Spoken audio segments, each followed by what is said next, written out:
জয় হিন্দ বন্ধুরা, আশা করি তোমরা সকলেই ভালো আছো। আজকে আমি তোমাদের মাঝে আলোচনা করব ডাব্লিউবি কনস্টেবল 2024 এক্সাম কবে হবে সে সম্পর্কে। তার সাথে আলোচনা করব যে সকল ভাইরা বা বোনেরা এবার নতুন পরীক্ষা দেবে ডাব্লিউবি এক্সাম, সেই সম্পর্কে আমি বলবো। তাই ভিডিওটা তোমরা প্রথম থেকে শেষ পর্যন্ত দেখো। প্রথমেই বলা যাক যে তোমাদের যে নিউ ক্যান্ডিডেট তোমরা কি করবে। নিউ ক্যান্ডিডেট যারা আছো তারা কিন্তু অনেকেই পরীক্ষার হলে যে ঘাবড়ে যায়। তোমরা একদমই ঘাবড়াবে না। তোমরা যে জিনিসটা করবে সেটা হলো, তোমরা কোয়েশ্চেন পেপার পাবার সঙ্গে সঙ্গে তোমরা যে কোয়েশ্চেনগুলো প্রথমে পারবে সেগুলো করে নেবে। যদি দেখো একটা রিজনিং আমি করছিলাম এখন আর পারছি না, এটাই নিয়ে বসি 5 মিনিট এটা নিয়ে ঘাঁটি, হয় কি হবে না, ওটা করবে না। তুমি যখন দেখছো তুমি পারছই না, ওটা স্কিপ করে দাও। স্কিপ করে দিয়ে তোমরা পরের অপশনে চলে যাও। এভাবে তোমাদের 40 মিনিটের মধ্যে তোমাদের যে লাস্ট যে কোয়েশ্চেন আছে সেই কোয়েশ্চেনের কাছে তোমাকে পৌঁছাতে হবে। এভাবে তুমি যদি করতে পারো তাহলে অবশ্যই তুমি একটি ভালো স্কোর আনতে পারবে। অনেকেই কী করে বলো তো, যারা নতুন নতুন এক্সাম দিতে যায়, যারা এই ভুলটা ম্যাক্সিমাম ক্যান্ডিডেট করে, তারা হচ্ছে গিয়ে কোয়েশ্চেন পাওয়ার সঙ্গে সঙ্গে ম্যাথ আমি বাড়ি বসে করছিলাম, এই ম্যাথটা এখন এখানে এসে হসছে না, এই ম্যাথটা নিয়েই 10 মিনিট কাটিয়ে দেয়, দুটো ম্যাথ নিয়েই। সেক্ষেত্রে টাইম তোমাদের 60টা মিনিট থাকে, ওটা চোখের নিমেষে চলে যায় এক্সাম হলে।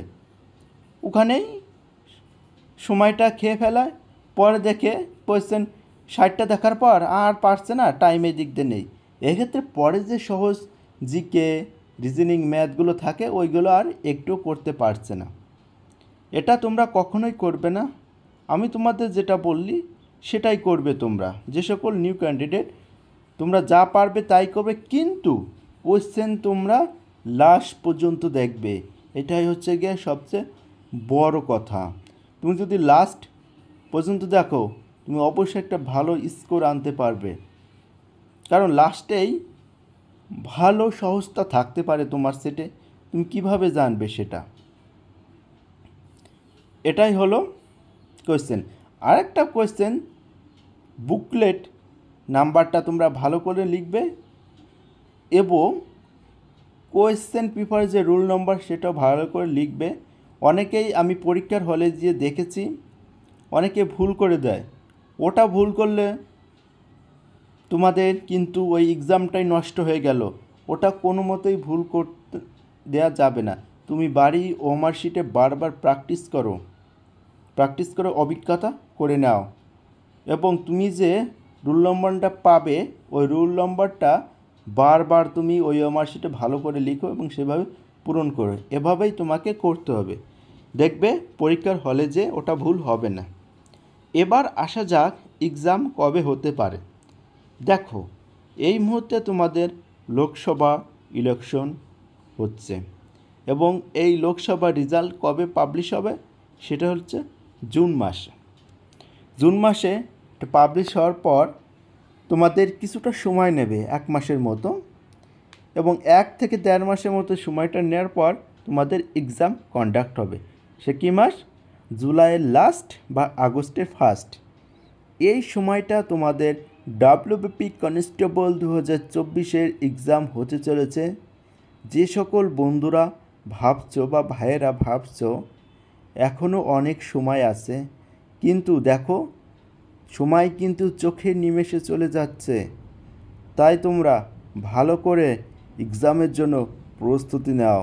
তোমাদের হাতে মাত্র 2 মাস পাবে মাঝে, তার বেশি একটা সময়ও পাবে না তোমরা।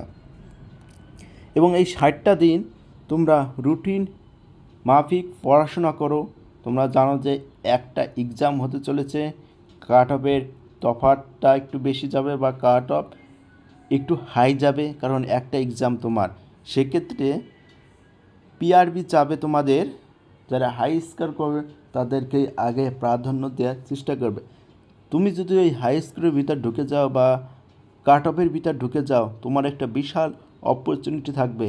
কারণ অনেক ছেলে আছে মাঠে যে ফেল করবে, ভালো ভালো স্টুডেন্ট তোমার ইঞ্জিনিয়ারিং পিএইচডির ছেলেরা তোমার এই ফর্ম ফিল আপটা করেছে, তারাও একটি চাকরির খোঁজ আশা করছে।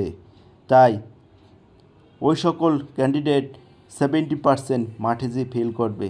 আর তুমি যদি ওই কাট অফ ক্লিয়ার করো, তোমার যদি এখন নতুন বয়স হয়ে থাকে বা কেবল উঠছে তোমার বয়সটা, তাহলে তুমি তোমার সেই শরীর এনার্জি আর যে 33 বছর একজন সেই লোকটা দৌড়লে তুমি অবশ্যই তোমার এনার্জিটা বেশি পাবে, তুমি মাঠটা কমপ্লিট করতে পারবে।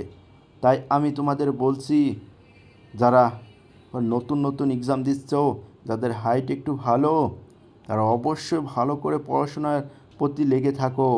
কারণ এই সুযোগটা তোমাদের কিন্তু আর বারে বারে আসবে না, জীবনে একবারই পাবে এই সুযোগ। কারণ বেঙ্গল কনস্টেবল আর কবে ভ্যাকান্সি বেরোবে সেটা তুমিও জানো না, আমিও জানি না। তাই তোমাকে এটাই কাজে লাগাতে হবে। আজকের ভিডিও